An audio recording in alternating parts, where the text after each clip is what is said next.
উত্তৰ গুৱাহাটীৰ দৌল গোবিন্দ মন্দিৰত মুখ্যমন্ত্ৰী উপস্থিত হৈছে। তাত দৌল মহোৎসৱ চলি আছে। আমি পোনপটীয়া সম্প্ৰচাৰ আপোনালোকৰ বাবে আগবঢ়াইছোঁ। দৌল গোবিন্দ মন্দিৰৰ পৰা এয়া পোনপটীয়া সম্প্ৰচাৰ। মুখ্যমন্ত্ৰী হিমন্ত বিশ্ব শৰ্মা বৰ্তমান দৌল গোবিন্দ মন্দিৰত উপস্থিত হৈছে আৰু ব্যাপক নিৰাপত্তা বেষ্টনী গঢ়ি তোলা হৈছে। লগতে ভক্তসকলক দেখা গৈছে আৰু হিমন্ত বিশ্ব শৰ্মাৰ অনুৰাগীসকলকো তাত দেখা গৈছে। এয়া উত্তৰ গুৱাহাটীৰ দৌল গোবিন্দ মন্দিৰৰ পৰা পোনপটীয়া সম্প্ৰচাৰ আমি দেখুৱাইছোঁ, য'ত উপস্থিত হৈছে মুখ্যমন্ত্ৰী হিমন্ত বিশ্ব শৰ্মা।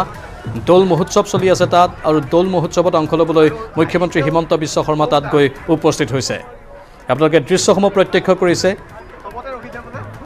প্ৰত্যেক বছৰে মুখ্যমন্ত্ৰী হিমন্ত বিশ্ব শৰ্মা যায় দৌল গোবিন্দ মন্দিৰত দৌল মহোৎসৱৰ সময়ত, আৰু এইবাৰো ব্যতিক্ৰম হোৱা নাই।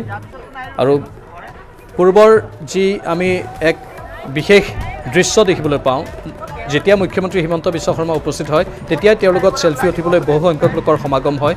আজিও তেনে এক দৃশ্য দেখা গৈছে। বৰ্তমান এয়া হিমন্ত বিশ্ব শৰ্মাৰ সৈতে চেলফি উঠিছে তেওঁৰ অনুৰাগীসকলে। যুৱক যুৱতী মহিলা সকলোৱে মুখ্যমন্ত্ৰীৰ সৈতে একপি চেলফি উঠা দেখিবলৈ পোৱা গৈছে দৌল গোবিন্দ মন্দিৰত, আৰু ব্যাপক ভিৰ হৈছে তাত। ভক্তসকলৰ সমান্তৰালভাৱে হিমন্ত বিশ্ব শৰ্মাৰ অনুৰাগীও তাত উপস্থিত হৈছেহি আৰু মুখ্যমন্ত্ৰীৰ সৈতে একপি চেলফি উঠিবলৈ সকলোৱে প্ৰয়াস চলাইছে, চেষ্টা কৰিছে। আৰু এই ভিৰৰ মাজত সকলোৱে আজি যিহেতু তাত দৌল মহোৎসৱ উদযাপন কৰি আছে আৰু দৌল মহোৎসৱৰ এই বৰ্ণাঢ্য কাৰ্যসূচীত সম্প্ৰীতিৰ এক বান্ধোন কটকটীয়া কৰাৰ প্ৰয়াস চলোৱা হৈছে। সকলোৰে মাজত শান্তি বিয়পাই দিয়াৰ প্ৰয়াস চলোৱা হৈছে। আৰু আজি মুখ্যমন্ত্ৰীগৰাকীয়ে নিজেই গৈ ভগৱানৰ আশীষ ল'লে, এই দৌল মহোৎসৱত অংশগ্ৰহণ কৰিলে। আৰু এই মুহূৰ্তত মুখ্যমন্ত্ৰীগৰাকী দৌল গোবিন্দ মন্দিৰৰ পৰা ওলাই আহিছে আৰু সেই সময়ত ব্যাপক ভিৰ আমি দেখিবলৈ পাইছোঁ। বৰ্তমান হিমন্ত বিশ্ব শৰ্মাৰ সৈতে চেলফি উঠিছে তেওঁৰ অনুৰাগীসকলে।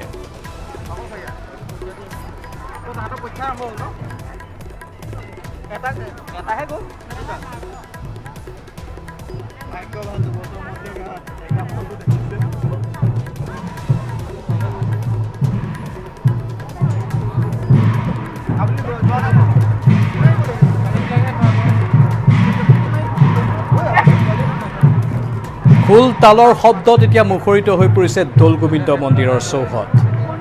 ফটো তুলিছে মুখ্যমন্ত্ৰীক, আৰু যিসকলে তেওঁৰ অনুৰাগী তেওঁলোকে গৈ মুখ্যমন্ত্ৰীৰ কাষত চেলফি উঠিছেগৈ নিজৰ মোবাইলত। এয়া মুখ্যমন্ত্ৰী হিমন্ত বিশ্ব শৰ্মা দৌল গোবিন্দ মন্দিৰত। প্ৰত্যেক বছৰে বৰ্ণাঢ্য কাৰ্যসূচীৰে দৌল গোবিন্দ মন্দিৰত দৌল মহোৎসৱ অনুষ্ঠিত হয়। এইবাৰো বিশেষ কাৰ্যসূচী লোৱা হৈছে, কাৰণ এইবাৰ সকলো ভক্তগণৰ বাবে দুৱাৰ খুলি দিয়া হৈছে।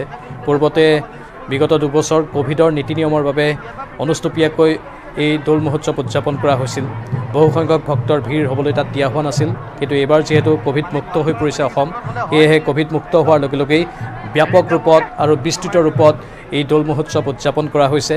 আৰু সেয়েহে ভক্তসকলৰ মাজত এতিয়া ব্যাপক উৎসাহ উদ্দীপনা। সকলোৱে এই আনন্দ উৎসৱত অংশ লৈছে আৰু ফাকুৰ ৰঙেৰে ৰঙীন হৈ পৰিছে। আৰু মুখ্যমন্ত্ৰীগৰাকী উপস্থিত হোৱাৰ লগে লগে উৎসাহ উদ্দীপনা দুগুণেই বৃদ্ধি পাইছে ভক্তসকলৰ মাজত। সকলোকে নমস্কাৰ জনাইছে হিমন্ত বিশ্ব শৰ্মাই।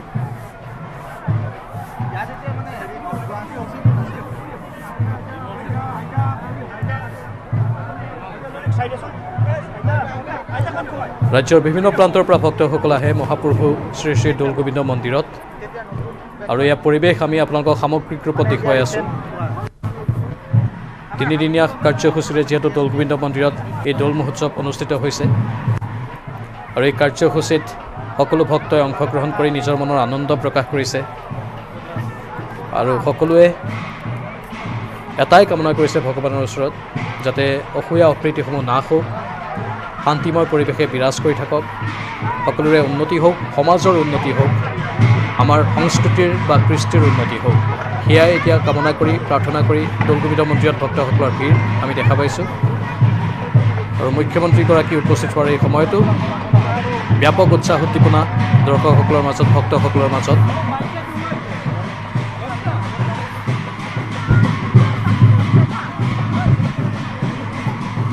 খোল তালৰ শব্দত মুখৰিত হৈ পৰিছে দৌল গোবিন্দ মন্দিৰ চৌহদ।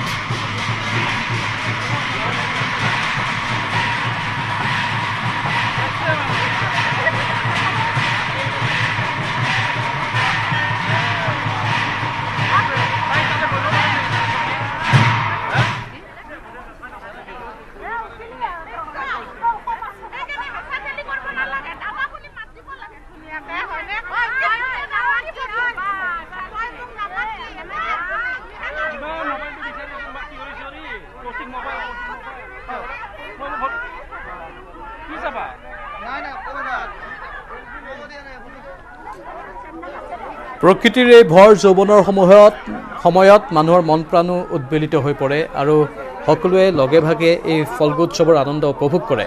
আজি আমি বিভিন্ন প্ৰান্তত দেখিবলৈ পাইছোঁ ফাকুৱাৰ আনন্দ। ৰাজ্যৰ ইমূৰৰ পৰা সিমূৰলৈ আমি পোনপটীয়া সম্প্ৰচাৰ আগবঢ়াই আছোঁ।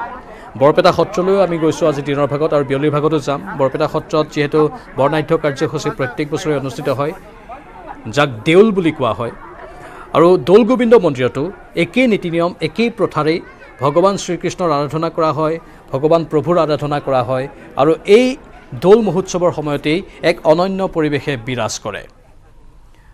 সকলোৰে মন প্ৰাণ এতিয়া আনন্দিত আৰু সকলো উৎফুল্লিত হৈ আছে আৰু তাতেই মুখ্যমন্ত্ৰীগৰাকী যিহেতু উপস্থিত হৈছে, সেয়েহে এই উৎসাহ দুগুণে বৃদ্ধি পাইছে।